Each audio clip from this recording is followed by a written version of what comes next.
We thought we'd look at Zettascale, the next big milestone beyond exascale in supercomputing performance.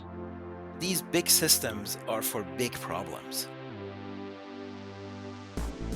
From Orion X in association with Inside HPC, this is the At HPC podcast. Join Shaheen Khan and Doug Black as they discuss supercomputing technologies and the applications, markets, and policies that shape them. Thank you for being with us. Hi, Shaheen. It's Doug. Great to be with you again. Great to be back. How are you, Doug? What's the topic today? We thought we'd look at Zettascale, the next big milestone beyond exascale in supercomputing performance. Yes. So I first have to remind everybody that Zettascale has two T's in there. Oh, thank you. If you do one T, then it's not quite Zettascale. It's a little bit less. That's good to know. And the basis of what's kicking off our discussion is a great article by Patrick Kennedy in his Serve the Home online publication, in which he sat down with Raja Kaduri, who is SVP and GM at Intel's Accelerated Computing Systems and Graphics Group. I guess they had quite a session at SC. Raja laid out Intel's Zettascale strategy that would be 1,000 times performance of today's systems by 2027 or 28. Pretty ambitious. Very ambitious. I like it that they are talking like this, as we've talked on this podcast before. Of course, the counter argument is that the exaflop machine isn't there yet. So why are we talking about Zettascale? And also, when you look at the roadmap, what they're envisioning is faster than what we've seen historically, going through these 1000x improvements. In terms of timeline, yeah. Timeline, right? Because they were talking about 2027 timeframe. Right. And given that exascale is right around now, if you count the Chinese systems and if you assume that that's actually there, that's still pretty short compared to what we've seen in the past. Yeah, as I say, very ambitious. It's part of, I think, maybe a new spirit being instilled by Pat Gelsinger, where they really want to seize back technology leadership. So this could really be a test of his vision. I love that aspect of it. I love it that they are talking about futures and they are showing a glimpse of what they're seeing and they're willing to share some of the inside planning that's going on. And I hope we will get more info from them, and I hope they will do more interviews like this. Yeah, my overall sense of Intel pre-Gelsinger, the last several years, it was drifting more toward a financially driven company, less technology driven. Gelsinger wants to pull it back toward the technology driven. It seems that way. Now, the other thing I liked was that they start with Aurora and they say that, okay, let's say that we have Aurora in 2022. And as we know, they've doubled the expected performance of that system to be over 2 exaflops in 64 bits. So you already start with 2 exaflops, and now you need on the order of 500x to get to zettaflops. Patrick's article breaks down the different aspects and they talk about a 16x improvement from the architectural enhancements, 3x from data movement, and they're talking about using silicon photonics or optical I/O. So there are many, many aspects to this, not just improving their bread and butter on the chip side. Right. Overall, they take over 2 exaflops Aurora, and they say that with architectural approaches, we can get at least 16x. Now, they could get more, but then there comes a time when to get more architecturally gets in the way of what else the system can do. And you don't want a LIMPAC only machine, as we have seen on some of the other systems over the years. Yeah. And then they say with power and thermals, which I imagine means you might be able to overclock things, you get another 2x. Then you get data movement. They do 3x with data movement, and that means integration. It means faster paths, maybe with photonics, as you mentioned.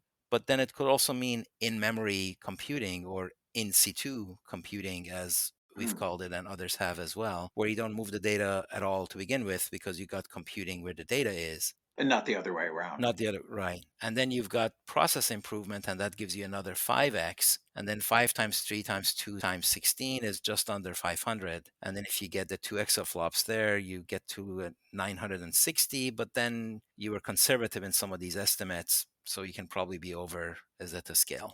Now, was it Patrick who said maybe we should call this 2028, possibly not 2027? Well, he does mention towards the end that, let me just read his quote. One will notice that the dates are written a bit oddly with 26, 27, 28. I may have suggested adding 28 to give a bit more margin for future technology. So that's sage wise advice by Patrick. I would say so. Yeah. For myself and many other people, I'm kind of Missouri show me on this, given there are many challenges with Aurora and Ponte Vecchio GPU. I like that they're putting a stake in the ground, almost a stake in the ground internally, that this is the direction we're going in, and this is the gamble we're taking, that we're making these statements. And that'll get that whole organization to focus. Oh, right on. The other piece, you and I were talking about it pre show, is that it isn't just the chip, it's everything else that makes a system a system. They do talk about one API, basically 1.0, 2.0, 3.0, that matches three phases between now and when Zettascale comes. And I think that's great. But then there's also the rest of the infrastructure, vendor adoption. What are the intervening systems? What does the roadmap look like? A lot of that data isn't shared yet. And I Mm. hope that they do over time. You raised the issue too of how will this all come together? Jeff McVeigh, who is now the head of the supercomputing group, has said Intel is not completely out of the supercomputing systems business. It'll be on a instance by instance basis.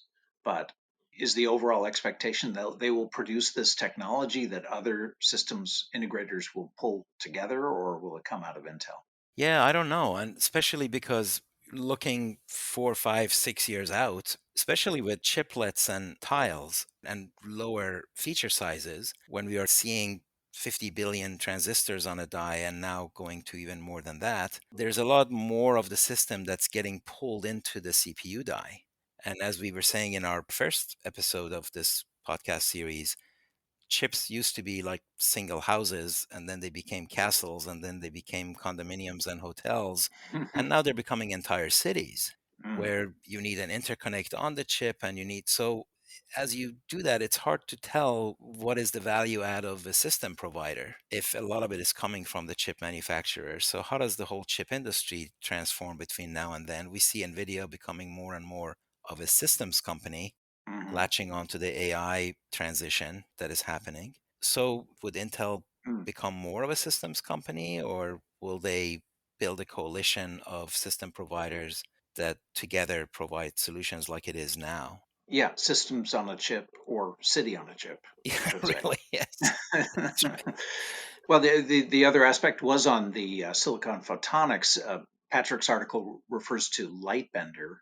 We've done some Googling. We're not sure what that refers to, but I wonder if their optical I/O technology and adoption of chiplets, tile architecture could have to do with AR Labs, which has several old Intel hands in pretty senior positions there, along with the fact that Intel has invested in I AR. was just going to mention your article on AR Labs that was some time ago. I don't think it was that far back. It was early December. Yeah. Yeah. So they're definitely working on integration of silicon photonics with silicon electronics. Mhm. And certainly the combination of electronics and photonics is what you need to lower power, increase performance, and you now can do that whole city on a chip even better than you did before. So yeah, that could very well be part of it. Yeah, if they can harness that technology, commercialize it, it's really a big Right. answer to a lot of problems. Yeah. Now, there are other companies that are also working on silicon photonics. There's several of them that have interest or touching different parts of it. Yeah, So that is its own microcosm that we should track. absolutely. Yeah. The other thing I was going to say is that these big systems are for big problems. It goes back to the old analogy that if you want to mow your lawn, it might take you an hour. If you have two people, it takes half an hour. If you have four people, it takes less. But if you have 2,000 people, it doesn't even fit on the lawn Right. anymore, Overkill. right? Yeah. Right. So if you're going to have 1,000 people mowing a lawn, it better be bigger than a football field. Mm, So the size of the problem needs to grow to allow this level of parallelism. yeah. And if you have that big a problem, which these really are, if you look at the matrix size of Limpac, they're becoming huge, then data storage, data movement, memory bandwidth, memory hierarchy, all of those become really important. And data movement, we know, is the most expensive part of computing. So this dovetails back with the whole silicon photonics and how important that can be once it becomes real. It's interesting to think about you raising the issue. Do we have problems big enough for Zettascale computing? Actually, many of the problems in science are just simply insatiable, Hmm. and we could make them as big as you want. Number one. Number two, the part of the problem that grows faster is the part that's going to take over. Hmm. And there are several algorithms and kernels in science that are order n cubed and n to the 4, n to the 6, etc. And sometimes you just have to stop and approximate because you don't want to go higher because you can't solve it.